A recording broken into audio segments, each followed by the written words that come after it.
안녕하십니까. 사회복지직 공무원 시험 대비 사회복지 학개론 첫 번째 시간을 갖도록 하겠습니다. 제 1강 강의인데요. 1강 강의에 바로 들어가기에 앞서서 사회복지 학개론이라는 것이 어떻게 이루어져 있는지 여러분들 교재에 상권과 하권으로 나눠져 있죠. 그래서 상권과 하권에서 상권의 내용은 사회복지 정책 파트와 사회복지 법제 파트가 있습니다. 상당히 중요한 부분이에요. 그래서 중요한 영역이고 가장 많이 나오는 영역이기 때문에 제가 상권에 배치를 했고요. 특히 앞에 있는 사회복지 정책론이 시험에 많이 나옵니다. 사회복지 학개론은 20문제가 출제가 되죠. 20문제 중에서 8문제에서 10문제까지가 바로 정책 파트에서 출제된다라고 생각을 하시면 됩니다. 그 다음에 제2편에 있는 사회복지 법제 파트가 있죠. 사회복지 법제는 상당히 분량이 많습니다. 그러나 시험에 나오는 것들이 거의 좀 정해져 있어요. 그래서 이 사회복지 법제 파트가 아마 가장 많은 강의의 분량을 차지할 건데 시험 문제는 3문제에서 4문제까지 출제가 됩니다. 그 다음에 하권에 보시면 사회복지 실천, 기술 파트가 있죠. 여기 안에는 지역사회복지까지 같이 들어있는데요. 지역사회복지, 사회복지 실천론, 기술론 이 파트가 또 15문제가 출제가 됩니다. 그러면 앞에 있는 정책과 법제와 실천 파트 이게 상당히 많은 부분을 차지한다 이렇게 정리할 수가 있겠네요. 지역사회복지론은 한 문제 정도 출제가 되고요. 사회복지행정론도 한 문제 정도 출제가 됩니다. 조사방법론도 한 문제고요. 인행사 같은 경우 인간행동과 사회환경 같은 경우는 안 나오든지 한 문제가 출제가 되죠. 그래서 여러분들이 하권에 해당되는 것들은 앞에 있는 실천 파트가 더 중요한 영역이다 이렇게 정리하고 뒤에서는 한 문제씩 출제가 된다라고 알고 계시면 됩니다. 영역별로 이 교재의 목차에 있는 영역별로 조금 잠깐 말씀을 드렸습니다. 자, 그러면 여러분들이 정리를 할 때 세 파트가 중요하구나라고 머릿속에 인지를 하셔야 돼요. 정책이 가장 중요하고 그 다음 법제, 실천 이 실천은 기술론까지 들어갑니다. 실천 모델이 시험에 나오니까 여기까지가 아주 중요한 영역이고 가장 많은 부분이 출제가 된다라고 생각을 해주시면 됩니다. 자, 그리고요 이 사회복지 학개론은 여러분들이 아시는 대로 다학문입니다. 여러 가지 파트가 하나로 이렇게 묶여져 있는 영역이 사회복지 학개론입니다. 따라서 사회복지 사 자격증을 학점운행제로 받으신 분이나 아니면 보호직을 준비하고 국가적인 보호직을 준비하고 사회복지학개론을 선택한 비전공자들은 상당히 힘들 수 있습니다. 따라서 이분들에게 제가 추천하는 것은 뭐냐면 이론 강의를 이 동영상 이론 강의를 3번 이상 들으세요. 3번 이상 들으시면 여러분들이 감을 잡을 수 있습니다. 따라서 이론 1번, 문제풀이 1번 정말 위험한 거고요. 비전공자이든지 학점운행제로 이 사회복지사를 따셨다면은 여러분들은 동영상을 기본 이론을 3번 이상 들어야 나중에 문제를 잘 풀 수 있다는 것을 미리 말씀을 드립니다. 그러면 사회복지학과를 졸업한 전공자들은 2번 정도는 들으셔야 됩니다. 1번은 좀 부족할 수 있으니까 2번 정도는 꼭 여러분들에게 추천하고 이 횟수를 말씀드리는 겁니다. 사회복지학개론은 2012년 9월 22일 시험은 어렵게 나왔습니다. 정말 이례적으로 어렵게 나왔는데 그 이례적으로 어렵게 나온 것을 딱 들여다보면 여러분들이 이제 사회복지 학개론의 기출문제 9월 22일 기출문제 영상을 보셨으면 아시겠지만 이 생소한 용어를 썼거든요. 그래서 이러한 용어들이 여러분들을 힘들게 만들었을 겁니다. 따라서 이러한 것들도 여러분들이 새로 받아들이시면 됩니다. 너무 지엽적이고 너무 깊이 있는 공부를 하는 것보다는 기존의 기본 그대로 가되 새로운 것이 출제가 되었다? 그럼 그 새로운 것을 받아들이시면 됩니다. 그렇게 해서 정리를 하시면 되는데요. 기출문제에서 나왔던 그 부분은 기출문제와 해설 그걸 다운로드 받으셔서 동영상 한번 들으시면 됩니다. 그리고 이 교재에서 좀 더 필요한 추록 부분이 나중에 나올 겁니다. 그래서 추록 부분들을 여러분들이 다운로드를 받으셔서 그 추록 내용과 이 교재 내용을 같이 덧붙여서 수업을 들으시면 됩니다. 그러니까 지금 이 교재가 나중에 개정이 좀 되더라도 그 개정된 부분에 대한 추록을 여러분들에게 파일로 다운로드 받을 수 있게 인쇄를 할 수 있게 해드릴 테니까 그 부분은 걱정하지 마시고 지금부터 제가 수업을 하는 그 형태를 잘 따라오시면 됩니다. 저는 특별히 판서 수업이 좀 많습니다. 그래서 제가 조금 추천하는 학습 방법은 첫 번째, 판서된 수업 내용을 들으면서 같이 판서를 해주시기 바랍니다. 책에 판서를 하지 마시고요. 별도의 노트를 하나 구입하셔서, 두꺼운 노트를 구입하셔서 판서를 해 나가시기 바랍니다. 그 다음에 두 번째, 복습을 하실 때 본 교재를 정독해 주시기 바랍니다. 복습을 하실 때요. 자, 그 다음에 두 번째 동영상 강의를 반복을 하잖아요. 그때는 좀 스피드를 빨리 하면서 여러분들이 썼던 서브노트가 있을 거 아니에요. 판서된 내용을 썼던 거, 그것을 보시면서 이해 위주로 두 번째를 돌리시면 돼요. 그러니까 첫 번째는 보고 쓰는 데 집중하십시오. 라이팅에 집중하시고, 그 다음에 두 번째는 그것을 듣고 그것을 이해하는 데 집중하시면 됩니다. 물론 세 번까지 들으신 분, 비전공자나 학점은행제로 받으신 분들은 세 번째 들을 때도 다시 한번 들으면서 이해 위주로 하시면 되죠. 그럴 때는 좀 스피드를 빨리 하셔도 되는 겁니다. 이해되셨죠? 지금까지 사회복지학개론을 어떻게 공부해야 되는지, 그리고 어떤 방법으로 나왔는지 그것들에 대해서 말씀을 드렸습니다. 2013년에 나올 사회복지학개론의 제가 예상은 2012년보다는 쉽게 나올 겁니다. 더 이상 어렵게 나오진 않습니다. 그래서 쉽게 나올 것이니까 너무 두려워하지 마시고 사회복지학개론에 대한 자신감을 가지고 공부하시면 되겠습니다. 자, 이제 정책론 파트로 들어갑니다. 제1강 강의는 챕터 1에 있는 제1절만 해보겠습니다. 사회복지 정책의 개요입니다. 역사 파트는 2절에 들어있죠. 역사의 영국 역사가 상당히 긴데 1절에서 또 2절의 중간까지 가면 좀 이 모양새가 이상하니까 1절에서 간단하게 우리가 1강 강의로 마무리를 지어보도록 하겠습니다. 제1강 강의는 사회복지학개론에 대한 OT와 사회복지 정책론의 제1절 강의라고 생각하시면 되겠습니다. 사회복지 정책의 개요입니다. 사회복지 정책의 개념이 있는데요. 사회복지 정책은 이렇게 이루어진 겁니다.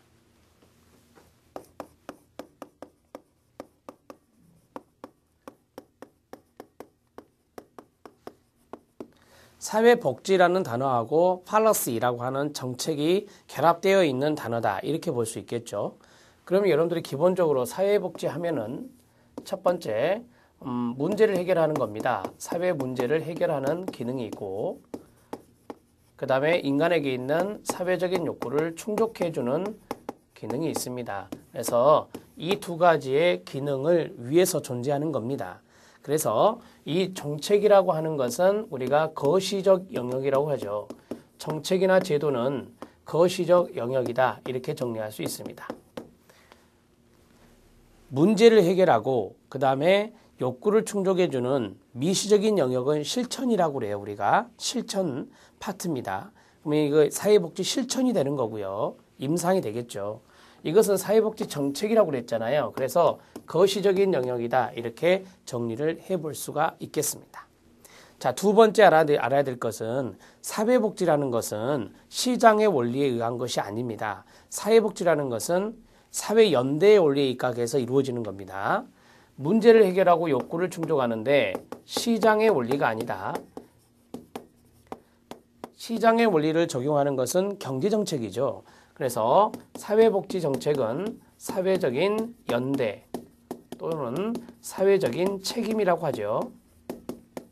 이러한 원리에 입각해서 하는 것이 바로 사회복지 정책이다. 이렇게 또 알아두시면 되겠습니다. 이렇게 해서 개념을 잡으시면 돼요. 그래서 여러분들은 시험을 볼 때 어떤 지문이 틀리게, 어떤 부분이 틀리게 나오느냐, 거기에 좀 착안하셔야 되는데, 출제자라면 여기를 바꾼단 말이에요. 시장의 원리에 입각한 것이다. 이렇게 나오면 당연히 틀리다. 이렇게 정리하시면 되겠습니다. 자, 두 번째, 사회복지 정책의 구성 요소와 영역이 있습니다. 사회복지 정책의 구성 요소, 사회복지 정책을 행하는 주체가 있겠죠. 그 다음에 거기에 대한 목적, 즉 객체가 있겠죠. 그래서 주체와 객체가 나와 있습니다. 그렇죠. 그러면 간단하게 말씀을 드리죠. 사회복지에 대한 주체가 있습니다. 주체가 있는데 정책이든 아니면 사회복지 실천이든 주체는 존재합니다. 이 주체가 바로 첫 번째 공공이 있을 것이고요. 그 다음에 민간이 있을 것입니다. 그렇죠? 자, 공공은 우리가 중앙정부, 지방정부, 공기업 또는 그 다음에 공단 이런 것들이 공법인이잖아요. 그게 공공주체가 됩니다. 그 다음에 민간은 무엇입니까? 예, 사회복지법인이 대표적인 거 아닙니까? 사회복지법인, 즉 비영리법인이요, 사법인에 해당되는 것들, 이러한 것들이 바로 민간 주체가 된다. 물론 개인도 될 수 있습니다. 개인부터 시작해서 법인까지 우리가 이것을 민간이라 한다. 이렇게 정리하시면 돼요. 어렵지 않은 부분이고요. 자, 이제 객체가 있다 그랬죠? 자, 이 객체에 대해서 말씀을 드리는데 이미 저는 객체에 대해서 말씀을 드렸어요. 어디에서 드렸냐면 여기서 드렸습니다.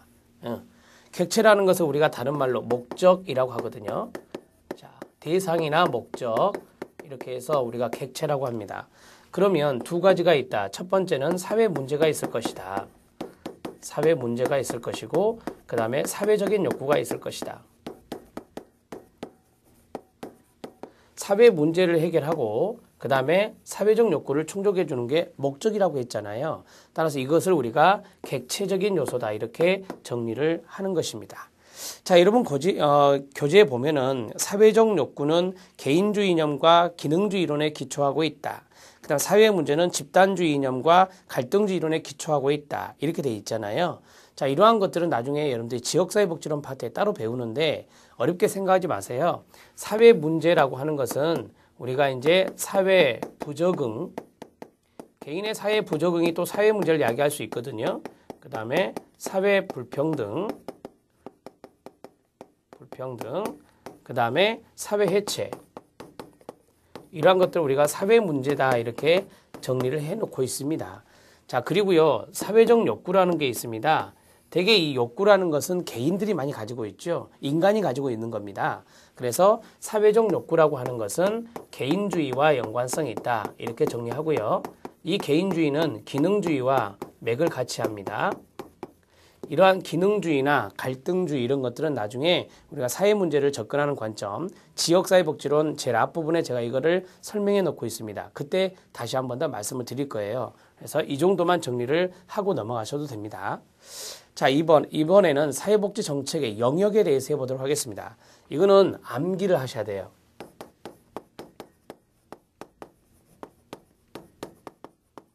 사회복지 정책의 영역이 되겠습니다. 자, 영역은 광의의 영역, 그 다음에 협의의 영역 이렇게 있어요. 넓은 의미가 있고 좁은 의미가 있다. 이렇게 정리할 수 있는데 자, 제가 한번 원을 그려볼게요. 이게 넓은 의미라 합시다. 그럼 여기 안에 좁은 의미가 있다라고 하는 거죠. 그러면 좁은 의미에 있는 것이 5가지고요. 여기에서 2가지가 더 추가가 됩니다. 그러면 7가지가 되겠죠. 이렇게 정리를 하시는데 플러스 2가 되는 겁니다. 그래서 7가지를 우리가 광의 영역이다. 그러면 협의의 영역에 해당되는 5가지를 어떻게 외우느냐. 위에 보면은 박스가 있죠. 그 위에 박스요. 2개의 박스가 있는데 위에 박스를 보면 마지막에 건소주 교사가 있어요. 이걸 외우시라는 거죠. 건소주 교사가 됩니다. 자, 그 다음에 플러스 2가 있잖아요. 이 플러스 2가 뭐냐? 노조입니다. 노조. 그러면 여기 있는 건소주 교사에 노조까지 붙으면 뭐가 된다? 광의가 된다. 이렇게 말씀을 드릴 수 있는 것입니다. 이해되셨죠? 자, 이제부터 풀어내기만 하면 됩니다. 자, 건강이고요. 소득입니다. 주택이고 교육이고 사회복지 서비스입니다.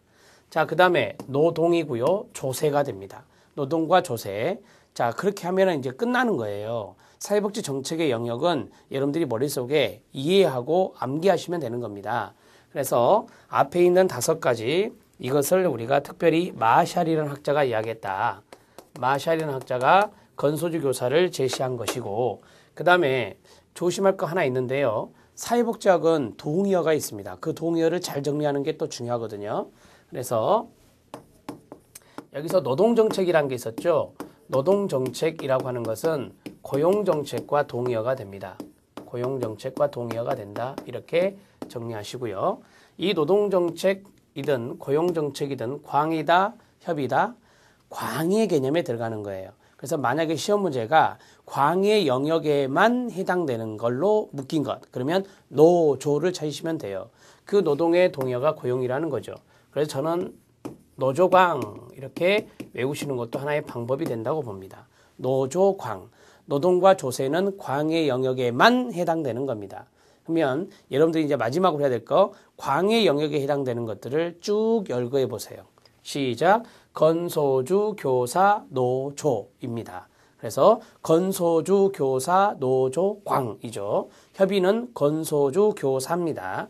이렇게 해서 요거 하나로 그 부분을 잡아주시면 됩니다. 이해되셨죠? 자, 이제 세 번째.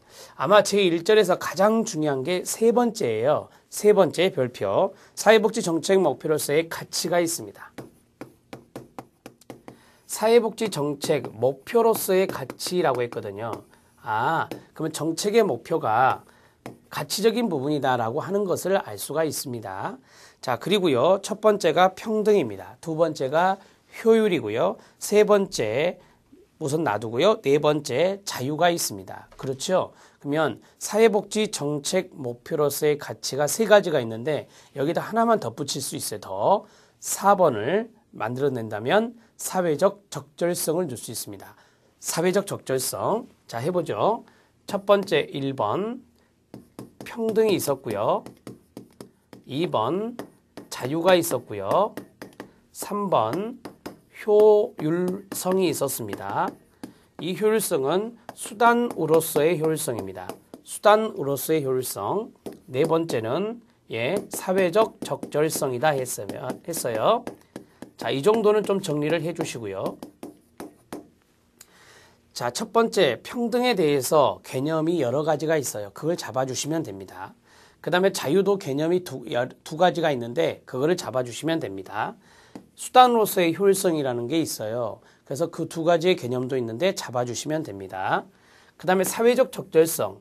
여러분들 아마 정책론에서 정말 많이 들으실 수 있는 단어인데요. 사회적 적절성이라는 것은 뭐냐면 급여나 서비스의 충분성을 말합니다. 급여나 서비스의 충분성. 사회복지 정책은요, 국민들이 최저 생활을 할 수 있도록 보장해 주는 것입니다. 그래서 내셔널 미니멈이라고 하는 국민 최저한을 보장해 주는 것이 바로 사회복지 정책이에요. 따라서 이러한 것들은 급여나 서비스가 아주 약하게 주면, 적게 주면 최저생활 보장이 되지 않겠죠. 따라서 이 급여나 서비스가 충분해야 모든 국민들의 이 최저생활을 보장해 줄 수 있는 겁니다. 그것을 우리가 시험 용어로 이렇게 써요. 사회적 적절성이라는 단어를 씁니다. 그래서 적절성이라는 단어가 나왔다 하면은 충분성으로 연결을 하셔야 된다는 것 꼭 유념해 주시기 바랍니다.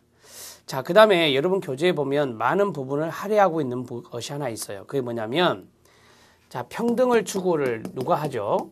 평등 추구를 하는 것은 국가가 하는 겁니다. 국가가. 민간 기업이 국민들의 평등을 추구하는 거 아니잖아요. 거기는 이윤을 추구하는 거고, 자, 국가가 평등을 추구하는 건데 이 추구를 하는 데 있어서 비효율성을 가져올 수 있다라고 하는 거죠. 비효율성이요. 효율성을 저해한다라는 거니까 비효율성을 가져올 수 있다라고 하는 것입니다. 그래서 이러한 비판 시각이죠. 이러한 비판적 시각이 있다라고 하는 것입니다. 그게 이제 5가지로 소개가 되어 있어요. 그것을 이야기를 해 드릴 겁니다. 다시 말씀드리면 국가는 평등을 추구하고자 한다. 그런데 거기에서 비효율성이 나타날 수 있다. 라는 비판이 있다. 그것이 5가지인데 그 5가지에 대해서도 여러분들이 잘 숙지를 해 주셔야 될 대목입니다. 자, 우리는 지금 사회복지 정책에 대한 아주 기본기를 하고 있습니다. 자, 여기에 쭉 썼던 이 내용들에 대해서 여러분들에게 판서를 통해서 또 정리해 드리도록 하겠습니다. 자, 첫 번째 평등부터서 알아보도록 하겠습니다.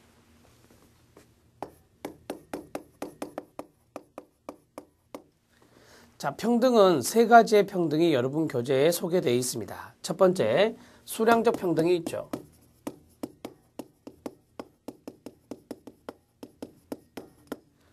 두 번째, 비례적 평등이 있습니다.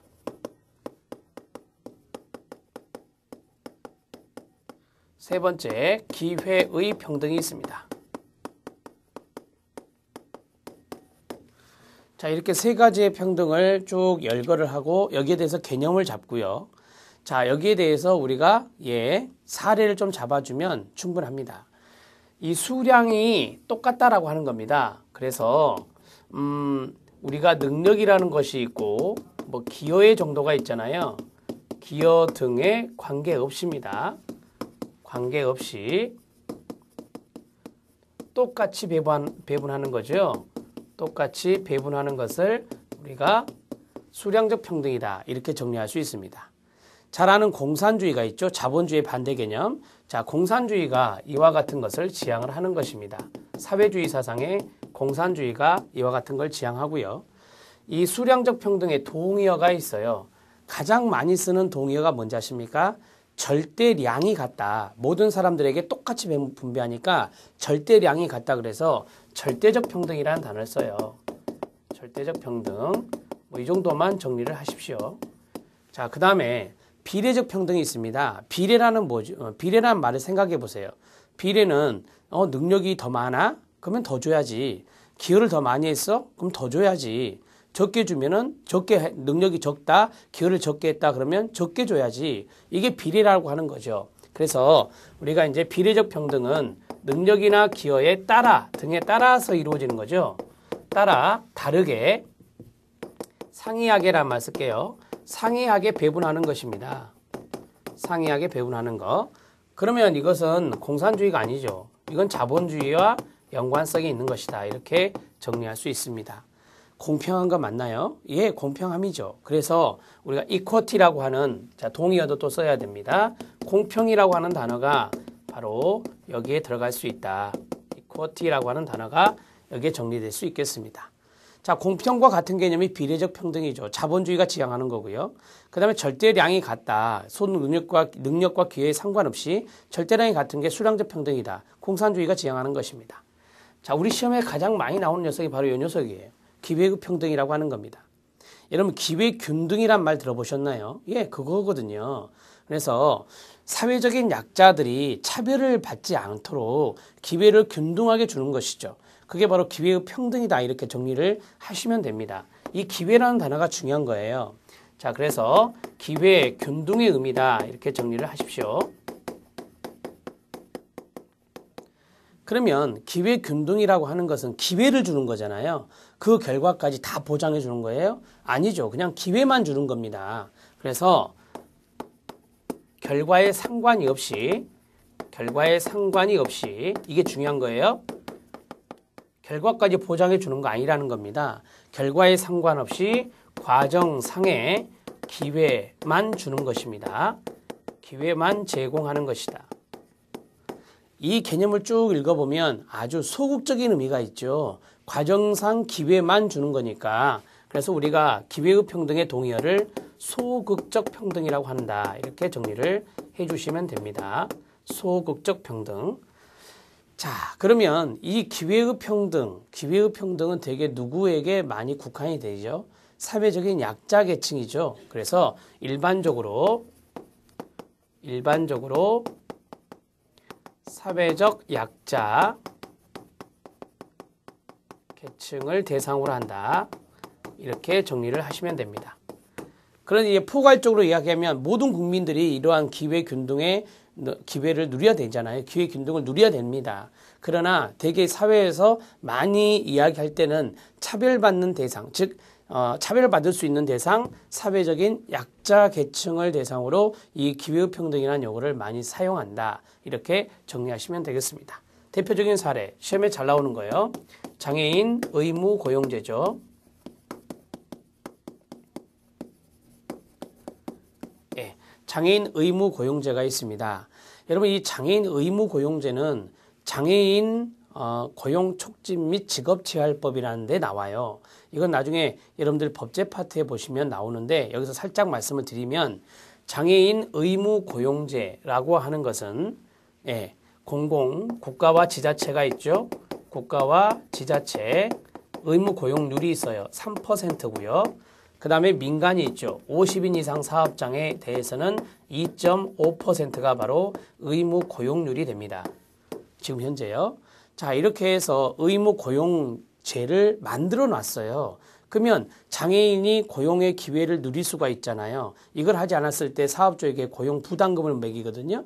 따라서 장애인 의무 고용을 해라. 이렇게 이제 법으로 명시를 해 놓은 것이고요.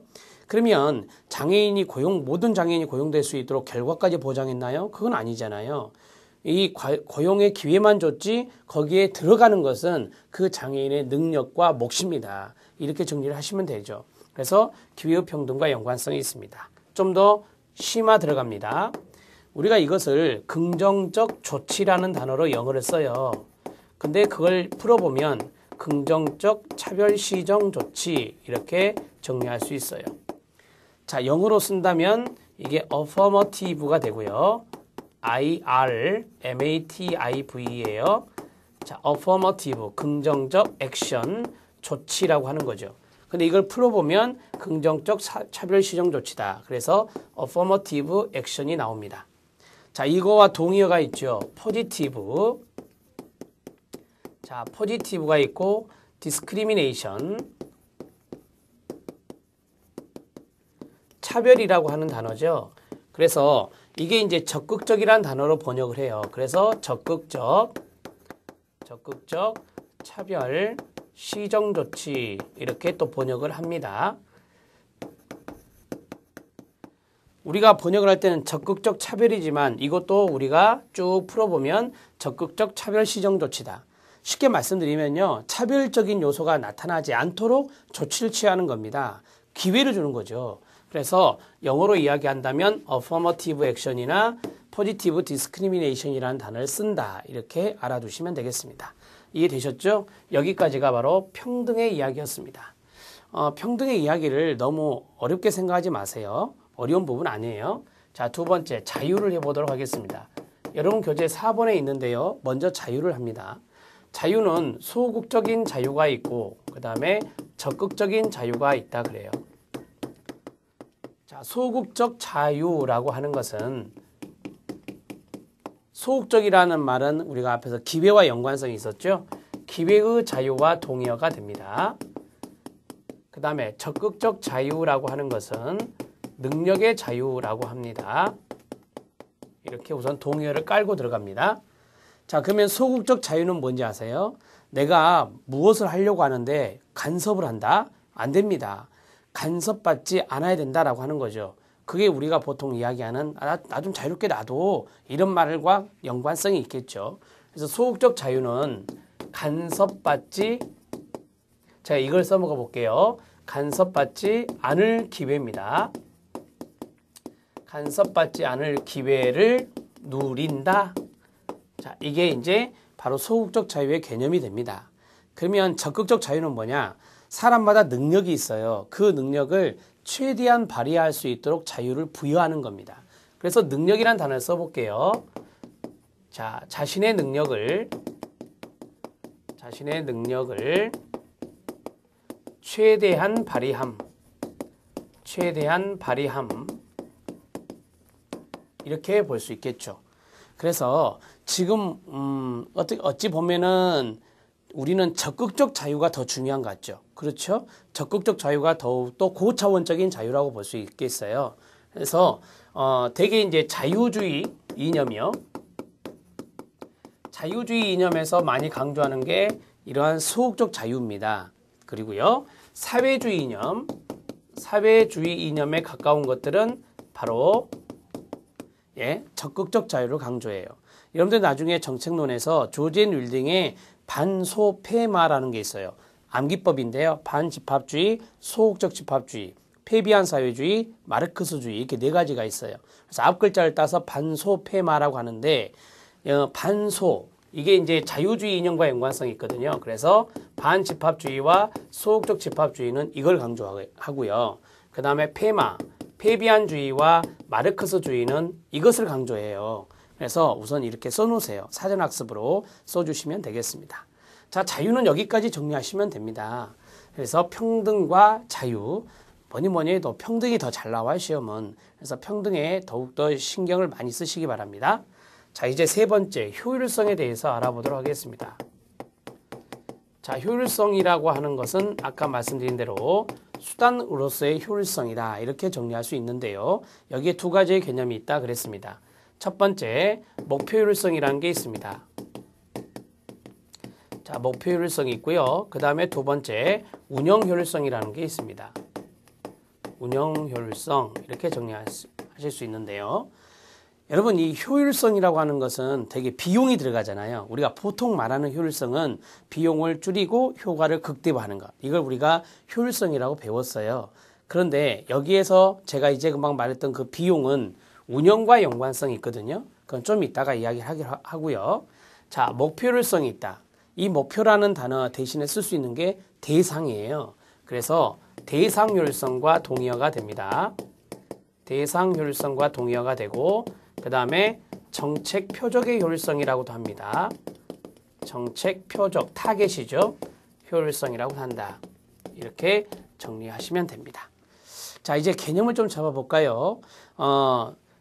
항상 이 예산이란 게 편성돼 있죠. 정책을 할 때는. 그렇죠? 그러면 제한된 자원입니다. 제한된 자원이 있는데 그 제한된 자원을 대상자에게 얼마나 집중적으로 할당하느냐. 이게 타겟이 있다. 그 타겟에 얼마나 집중적으로 할당하느냐. 그림을 그려볼까요? 자, 이게 타겟입니다. 그리고 여기가 대상이에요. 이 대상자에게 얼마나 제한된 자원을 집중적으로 주느냐라고 하는 것이 바로 목표율성의 개념이다. 이렇게 정리를 하시면 됩니다. 자, 개념 들어갑니다. 제한된 자원을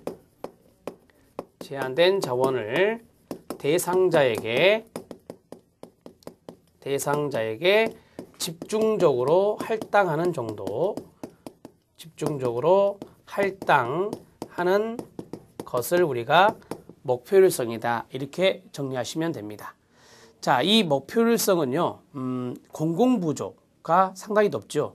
공공부조 생각해 보세요. 공공부조 대상자를 잘 선별하죠. 자산조사를 해서 잘 선별을 해서 그 공공부조의 자원을 그 사람들에게 주잖아요. 그래서 목표율성은 공공부조에서 높게 나타나는 것입니다. 자, 그 다음에 운영효율성이 있습니다. 자, 운영이란 말을 써먹어 볼까요? 운영 비용이 많이 든다, 적게 든다? 적게 들여야 되죠. 운영 비용이 적게 들어야 돼요. 그러면서 이제 목표인 효과라고 할까요? 자, 이것은 높아져야죠. 그래야 효율성이라고 말할 수 있잖아요. 그래서 운영 비용이 많이 들어가면 문제가 벌써 생기는 겁니다. 운영 비용이 적게 들어가는 것을 이야기하는 거예요. 그래서 운영 비용이 우선 적게 들어야 운영 효율성이 높아질 수 있는 겁니다. 그래서 목표는 또 올라가야 되고요. 자, 그러면 운영 비용이 많이 들어가는 것의 대표적인 것, 자산조사가 있는 공공부조잖아요. 공공부조는 자산조사를 꼭 해요. 그래서 자산조사 비용이 행정비용이 많이 들어간다는 문제점이 있잖아요. 그래서 공공부조는 운영효율성이 낮다 이렇게 말할 수 있습니다. 자, 제가 이제까지 두 가지의 사례를 말했죠. 자, 공공부조가 나왔고요. 이거 시험에 잘 나옵니다. 공공부조는 무슨 효율성은 높아요? 목표효율성은 높아요. 효율성은 높고, 그 다음에 반면에 자산조사에 행정비용이 많이 들어간다 그랬죠. 그래서 운영효율성은 낮다 이렇게 알아두시면 되겠습니다. 자, 이것만 있는 거 아니에요. 현금과 현물이라는 것도 있는데요. 현금급여, 현물급여 나중에 배우시게 돼요. 이거는 목표효율성과 운영효율성 또 시험에 나오는데 한 가지만 제가 사례를 들어볼게요. 현금급여를 해볼까요? 현금급여입니다.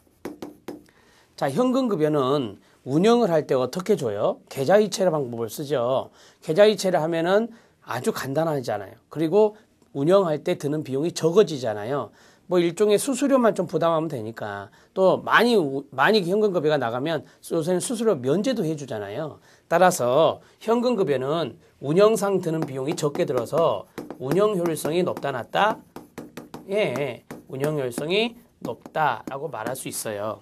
운영상 드는 비용이 적으니까. 그 다음에 두 번째는 이러한 문제가 좀 있을 수 있죠. 제가 현금을 줬습니다. 현금을 줬는데 정책의 목표는 뭐였느냐? 당신이 필요한 데 쓰시오 라고 해서 현금을 줬어요. 근데 그 현금을 엉뚱한 데 써버릴 수 있어요, 없어요? 있죠. 그 현금이 정책의 목표에서 벗어나게 쓰일 수 있다고요. 그래서 정책의 표적에서 벗어날 수 있다라는 측면에서 이 목표율성은 낮다라고 볼 수 있는 거예요. 자, 목표율성은 낮다. 목표 효율성은 낮다. 이렇게 정리를 하시면 되겠습니다. 자, 그러면 운영 효율성은 높은 반면 목표 효율성이 낮은 게 뭐다? 현금급여다. 이것은요, 현물급여와 비교하는 겁니다. 현물급여와 비교해서 이렇게 시험에 잘 나오죠. 그러면은 현물급여는 운용효율성이 어떻다는 거죠? 예, 낮다는 겁니다. 운영비용이 많이 들어요. 현물 자체를 생각해 보시면 아시겠죠? 그 다음에 현물 같은 경우는요, 우리가 이제 주는 그러한 목적, 서비스도 현물에 들어가니까 서비스나 물품이나 이런 것들은 이 정책의 목표에서 벗어날 수가 없잖아요. 그래서 왜? 그 사람이 필요한 것이 있다. 서비스 제공한다 이 말이죠.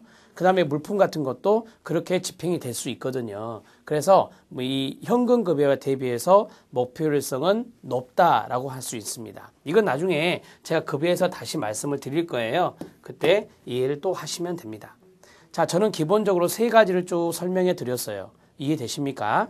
자, 여러분들하고 이제 마지막으로 해야 될 것이 뭐냐면 거기 3번에 있는 겁니다. 평등 추구를 목표로 하는 사회복지 정책의 확대가 효율을 제한다는 5가지 관점이 있다 했죠. 그 부분을 정리하고 1강 강의를 마치면 됩니다. 자, 이 정도 판사하면 될 것 같아요. 자, 보세요. 평등을 목표로 합니다. 평등 추구를 목표로 하는데 비효율성을 가져온다라고 하는 거죠. 그러면 복지론자들이 이것을 비판할까요? 아니면 시장경제론자들이 이를 비판할까요? 네, 시장경제론자들이 비판하겠죠. 봐라, 국가 너희들이 사회복지 정책을 많이 써서 평등을 추구하려고 하는데 비효율적이지 않느냐라고 하는 것은 시장경제론자들의 비판입니다. 시장경제론자의 비판. 이렇게 정리하시면 되겠죠. 자, 첫 번째, 여러분들이 많이 들어봤던 거 있죠. 일을 하지 않으려고 한다라고 하는 거죠. 거기에 안주해버린다라고 하는 거예요. 그게 바로 일명 뭐죠? 복지병이라고 하는 거죠. 자, 복지병이 나타난다라고 하는 겁니다. 근로동기의 저하입니다. 근로동기의 저하, 이렇게 정리를 하시면 되겠습니다. 여러분, 이 복지병이라고 하는 거, 근로동기의 저하는 빈곤의 함정이 나타날 수 있다라고 하는 거죠. 더 이상 빈곤으로부터 벗어나지 않으려고 한다라고 하는 거예요. 빈곤의 덫이라고 하는 포버티 트랩이 됩니다. 빈곤의 함정의 현상이 나타날 수 있는 것이 바로 첫 번째가 되겠습니다. 자, 여러분 교재에 보면은 기본 급여액과 급여 감소율이 높을수록 근로동기를 저하시킨다라고 했죠. 자, 그 부분에 대해서 좀 이해를 해 보실 필요가 있어요. 자, 기본 급여액을 많이 준다. 기본 급여액이 높을수록 근로동기는 저하된다라고 하는 겁니다. 자, 기본 급여액, 국가가 주는 기본 급여액이 많다. 그러면 일하지 않으려고 하는 성향이 많겠죠. 급여를 많이 주면 빈곤으로부터 벗어나려고 하지 않는 현상이 있다라고 하는 것입니다. 자, 그 다음에 급여 감소율이 높을수록 또한 근로동기가 저하된다라고 하는 것이죠. 이 급여가 감소되는 비율이 높을수록 근로동기가 약해진다라고 하는 거예요. 우리가 이제 이런 것들을 좀 생각해 볼 수가 있습니다. 잘 생각해 보시면 뒤에 이제 영국의 스피넴랜드법이 나와요. 스피넴랜드법에서 급여가 감소되는 비율이 상당히 높아지게 됩니다.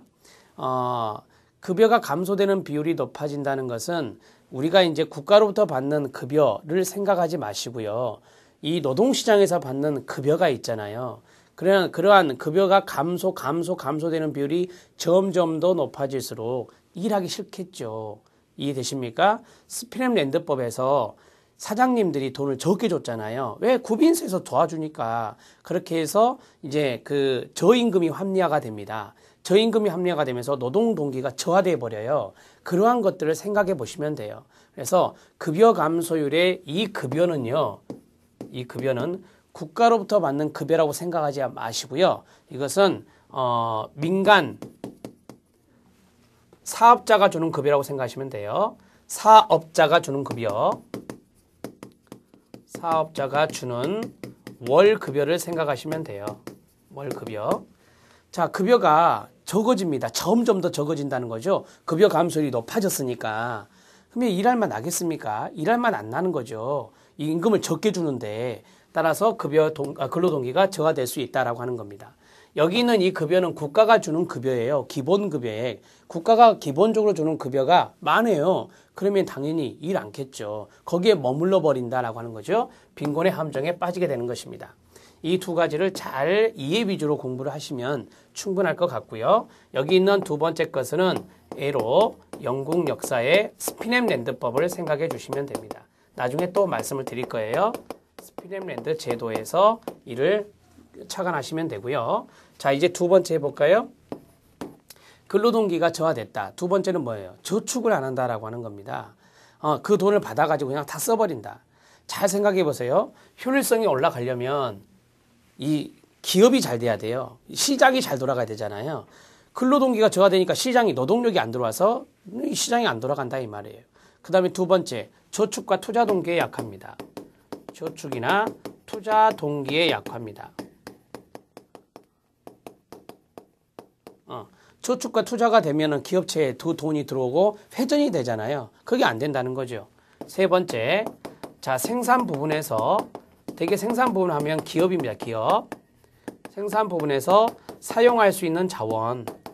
사용할 수 있는 자원. 가용 자원이라고 하죠.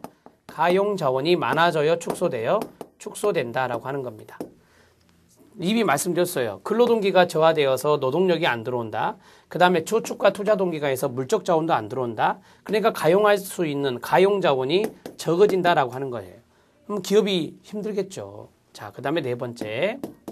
자, 네 번째는 좀 여러분들한테 어려울 수 있는데요. 소비자 선택의 왜곡입니다. 소비자 선택의 왜곡 현상이 발생한다.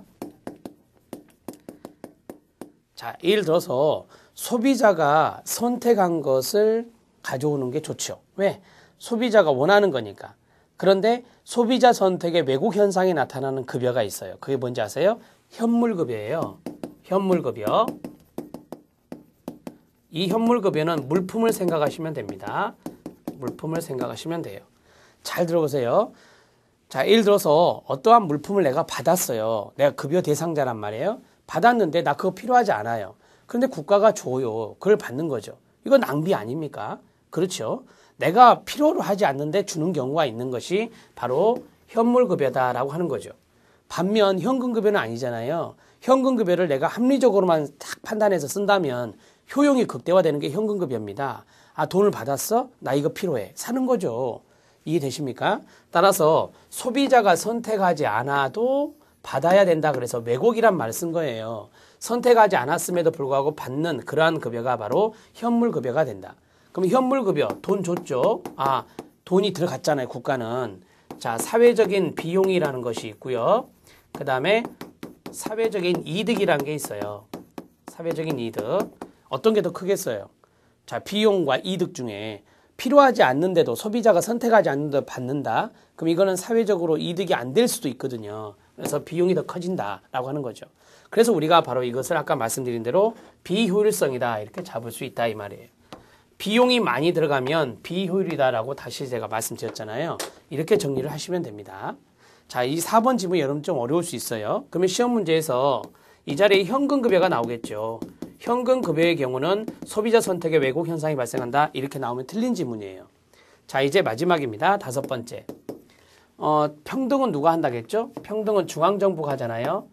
국가요. 자, 중앙정부가 하는데 정부가 운영상 실패한다는 거죠.